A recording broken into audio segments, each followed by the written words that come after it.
Hallo, mein Name ist Ruti. Ich bin mit dem Motorrad in Südamerika unterwegs und heute erzähle ich die Geschichte vom Ende der Welt.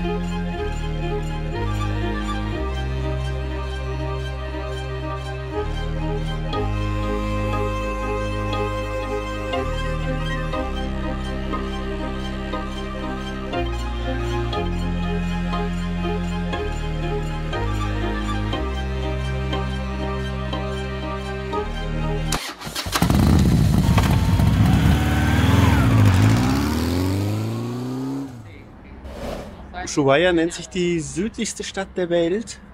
Wir sind ja nicht mehr auf dem Festland in Südamerika, sondern bereits im Feuerland, was eine Insel ist. Und ja, das ist dann schon wirklich raues Gebiet. Hier ist quasi das ganze Jahr Winter. Auf den Bergen um mich herum liegt auch gut Schnee.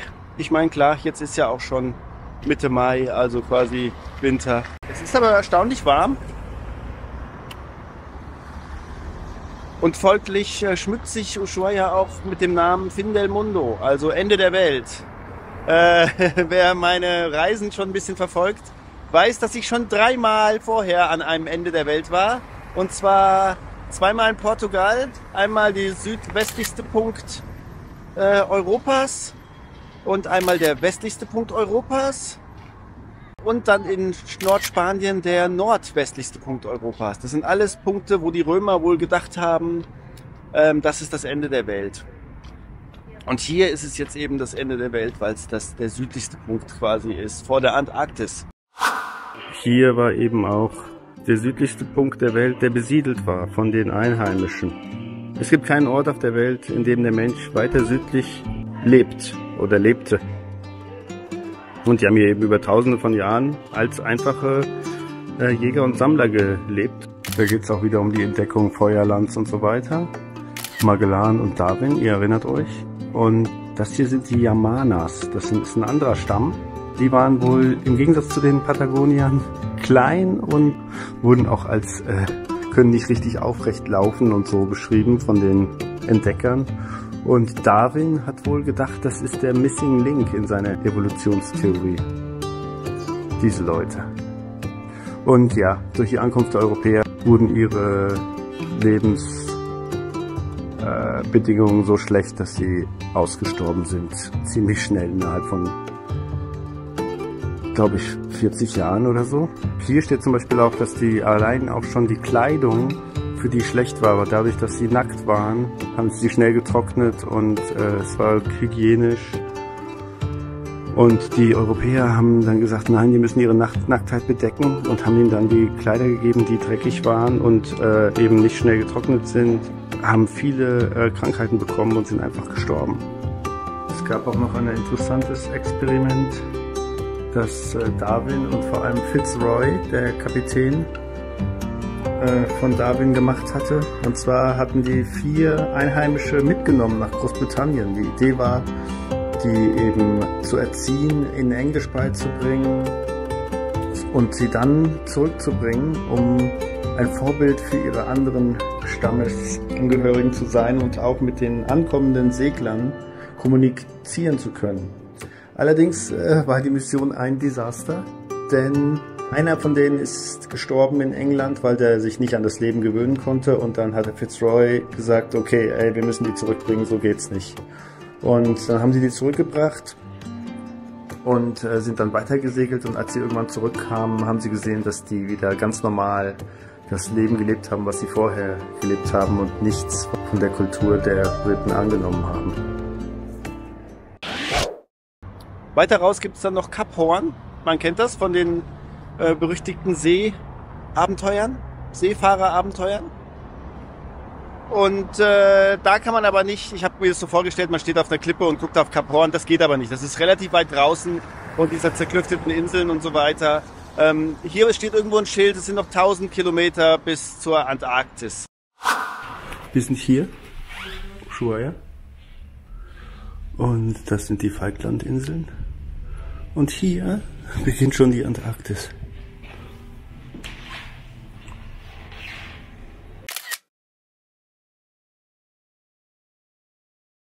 Kap Hoorn ist ja bekannt für Schiffbruch. Also hier sind viele Schiffe gesunken, auch in der Magellanstraße.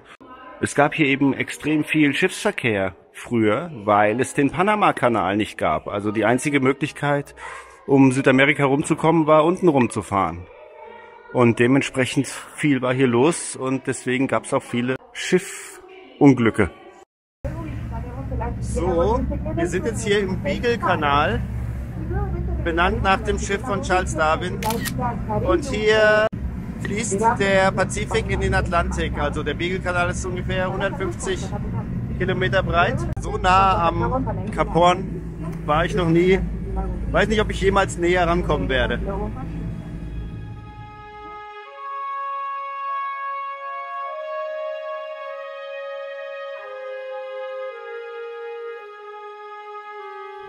Und das hier sieht aus wie Pinguine, aber es sind Kormorane, also Vögel, richtige Vögel.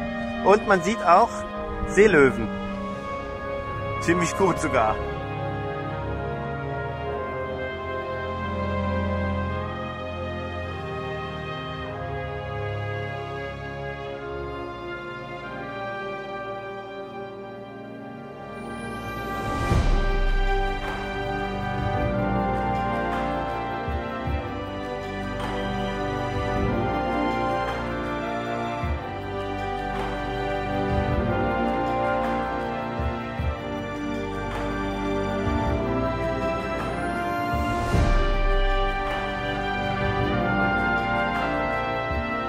So, Puerto Carrero. Sind wir auf einer kleinen Insel angekommen und die ersten Siedler haben sich auch hier niedergelassen vor Ushuaia.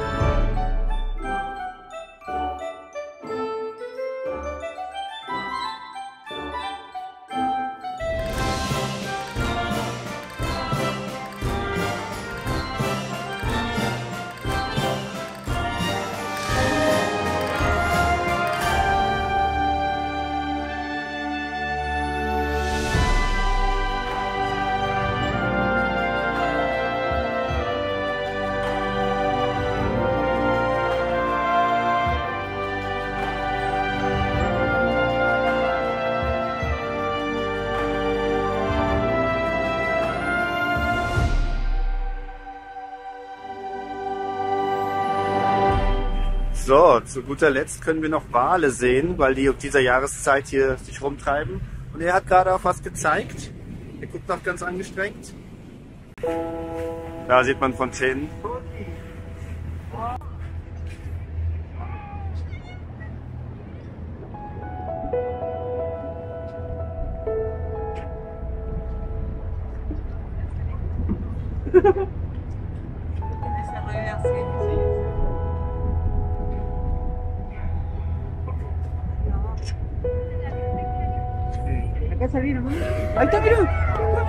Wow.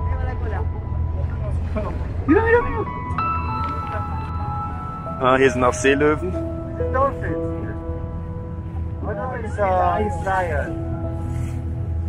Kleine Seelöwen.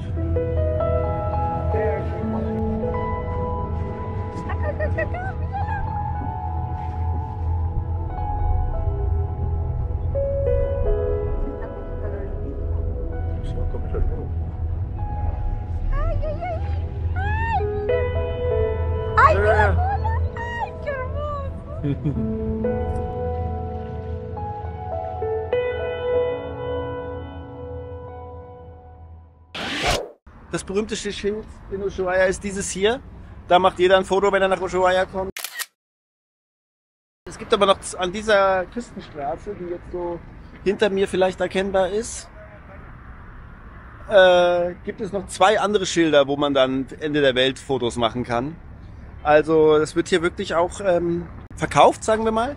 Und es gibt hier eine Straße, die ist quasi so die Hauptgeschäftsstraße. Da sind ganz viele so North Face, Timberland, also so Outdoor-Shops und dann auch Cafés, Hard Rock Café Ushuaia gibt es zum Beispiel hier, Restaurants und so weiter. Also schon ziemlich touristisch. Es gibt hier ein Café von Triumph oder Triumph. Habe ich auch noch nie gesehen. ist wie, glaube ich, ein Verkaufsladen mit Café.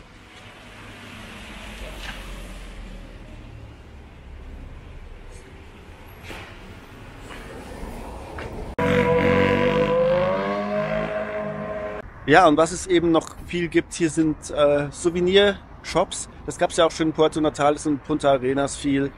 Und hier wird eben überall Fin del Mundo, Ende der Welt, Dinge verkauft. Jetzt auch, obwohl hier jetzt schon quasi Ende der Saison ist, sind hier immer noch Leute, die hier Fotos machen. Jetzt nicht massig, aber es kommen hier immer Leute vorbei. Und auch im Hostel haben die gesagt, ja, Ushuaia ist nie leer. Da sind immer Leute. Es gibt auch einen Flughafen, man kann hierher fliegen. Also man muss nicht diese Fahrt auf sich nehmen. Aber ich will noch eine andere Sache zeigen. Und zwar hier.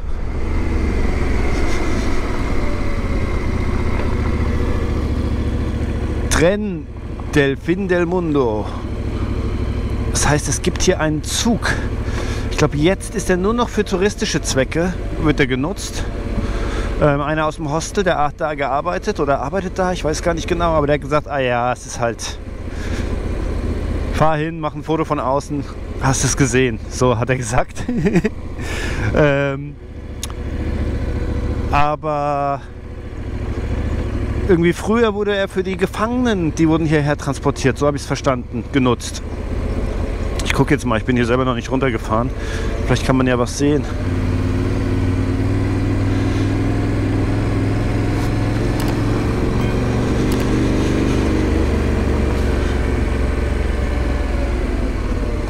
Ich weiß überhaupt nicht, wo das sein soll.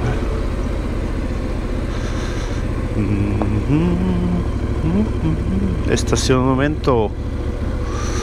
Okay.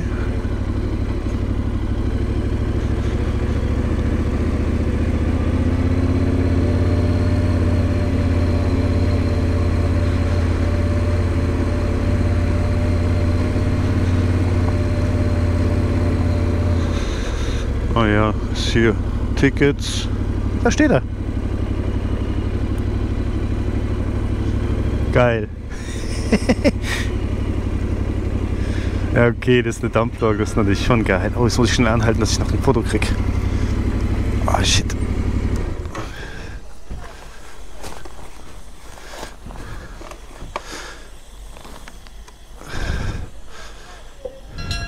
Oh, oh, oh.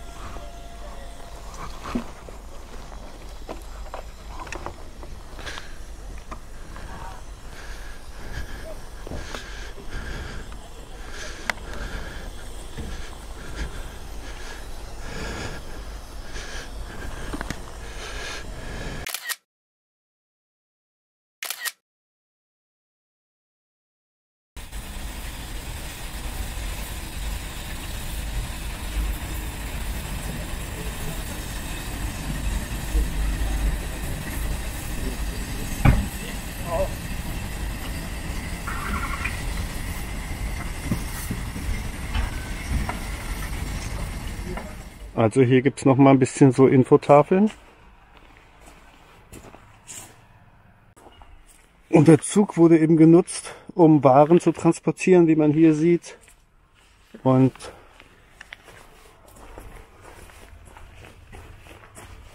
eben auch als Gefangenenzug, wie man hier sieht. Und die Gefangenen mussten arbeiten.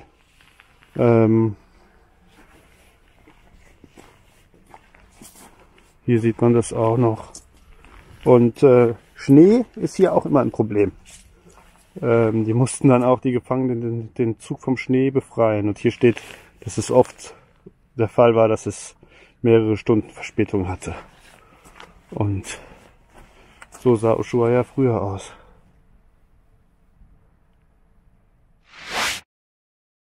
Wir haben jetzt ja schon gehört, dass Gefangene hierher transportiert wurden. Denn Ushuaia hatte ein legendäres Gefängnis. Und das hier ist das alte Gefängnis. Da ist jetzt irgendwie Militär drin oder so. Gibt aber auch ein Museum. Da schauen wir jetzt auch nochmal rein. So, hier sind wir jetzt im Gefängnistrakt. Und das Gefängnis wurde hier errichtet weil die Idee war, Feuerland zu besiedeln, um es eben argentinisch zu machen oder zu festigen, weil Chile ja auch hier sein Unwesen treibt und die Briten mit den Falklandinseln und so weiter. Deswegen wollte man hier nach dem Vorbild, wie zum Beispiel in Australien, Gefangene ansiedeln und damit das Land einnehmen sozusagen. Weil früher hat ja freiwillig keiner hier gewohnt. Ganz interessant ist auch noch, dass das Gefängnis nur von einem Zaun umgrenzt war und nicht von hohen Mauern. Und hier steht jetzt eben, dass man gesagt hat, ah ja, wenn sie hier ausbrechen, wo sollen sie hin? Sie werden erfrieren und es gibt nichts zu essen, sie kommen nicht aufs Festland. Und tatsächlich gibt es nur einen Fall, der belegt ist, wo jemand es geschafft hat und der hatte Hilfe von außen, weil es ein politischer Gefangener war. Es gibt noch ein paar, die sind verschwunden und nie mehr aufgetaucht, da weiß man nicht genau, was passiert ist, aber die allermeisten sind entweder gestorben oder freiwillig zurückgekommen oder eben wieder gefangen worden. Es gab auch einige, die nach Chile ausgerissen sind und die hat Chile dann gefangen genommen. Also es war ziemlich unmöglich, hier wegzukommen. Es gibt viele Geschichten und Legenden über die Gefangenen hier, unter anderem die von Cayetano Santos Godino, kurz Santos genannt, der durch seine abstehenden Ohren ein auffälliges Äußeres hatte und ein Serienmörder war. Schon als Kind hat er Katzen und Vögel getötet und gequält und auch Kinder angezündet, misshandelt und getötet. Selbst hier in der Strafkolonie hat er noch die Gefängniskatzen getötet. Und wenn man heute durch Ushuaia läuft, trifft man immer wieder auf das Antlitz von Santos. Es gibt auch noch sehr begehrt diese Antarktis-Kreuzfahrten und die machen hier Stopp in Ushuaia. Und so ein Ticket kostet ungefähr 15.000 Euro. Und hier aber, wenn man hier ist, kann man manchmal so einen Last-Minute-Platz ergattern. Für 3.000 oder so. Oder 3.500, was ja ein unglaubliches Schnäppchen dann ist. Allerdings, jetzt im Winter gibt's keine Touren in die Antarktis. Ja, apropos Winter. Es ist halt so, ich bin jetzt ungefähr knapp 2 Wochen hier. Ich werde jetzt noch bis Ende der Woche bleiben. Morgen, damit ihr das zeitlich einordnen könnt, morgen ist das Europa League Finale von Eintracht Frankfurt. Und ihr wisst ja, dass ich glühender Frankfurt-Fan bin. Und das werde ich hier noch schauen. Mit den Argentiniern, die alle sehr mit Fußball sich auskennen. Und ja, ich würde eigentlich schon noch ein bisschen bleiben. Das Hostel ist halt super cool. Das sind alles Leute, Argentinier, die hier arbeiten und dann im Hostel leben, weil eben der Peso so weit unten ist, dass die Sachen für die Einheimischen halt schweineteuer sind. Und hier in Feuerland gibt es eine Steuer, die sie nicht zahlen müssen. Deswegen kann man hier ganz gut arbeiten. Und die arbeiten eigentlich alle im Tourismusbereich hier. Und keiner ist von Feuerland, sondern die sind alle vom Festland, von Argentinien. Heute ist Mondfinsternis. Und wenn ich hier so hoch gucke, im Moment kann man den Mond nicht sehen, weil es bewölkt ist. Mal sehen, es sind noch ein paar Stunden bis dahin. Aber wir machen hier ein kleines Grillfest im Hintergrund. Es gibt Chorizo. Und ja, ist ziemlich cool hier im Hostel. Kann ich empfehlen, wenn ihr mal nach Ushuaia kommt und gerne im Hostel übernachtet. Hier ist ein guter Vibe.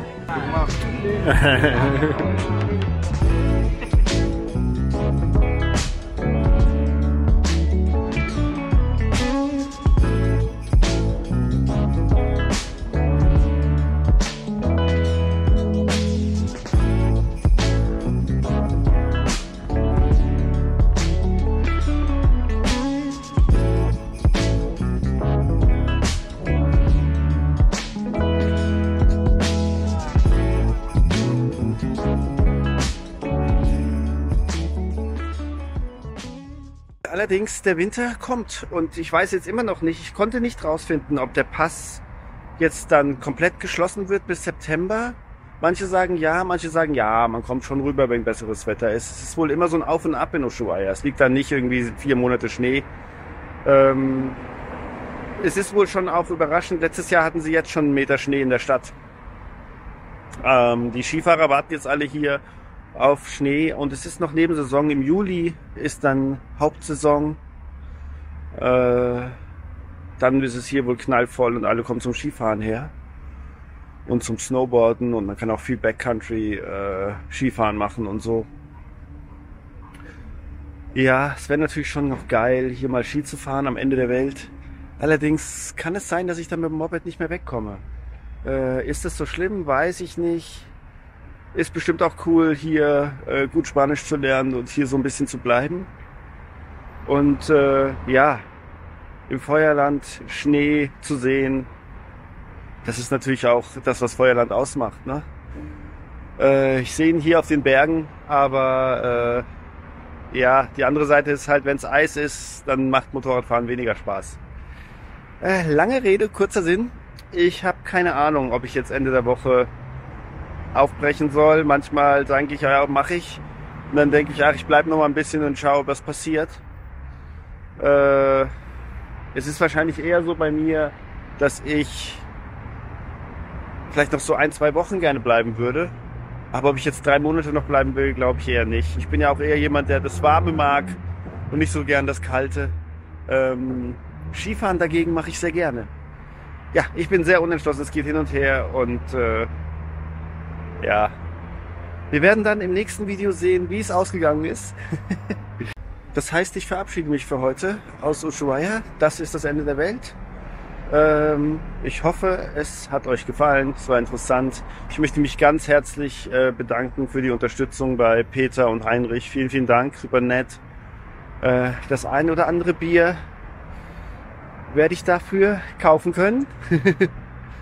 Und dann schauen wir mal, wie die Reise weitergeht. Also, bis zum nächsten Mal. Danke fürs Einschalten. Macht's gut. Euer Ruti. Ciao.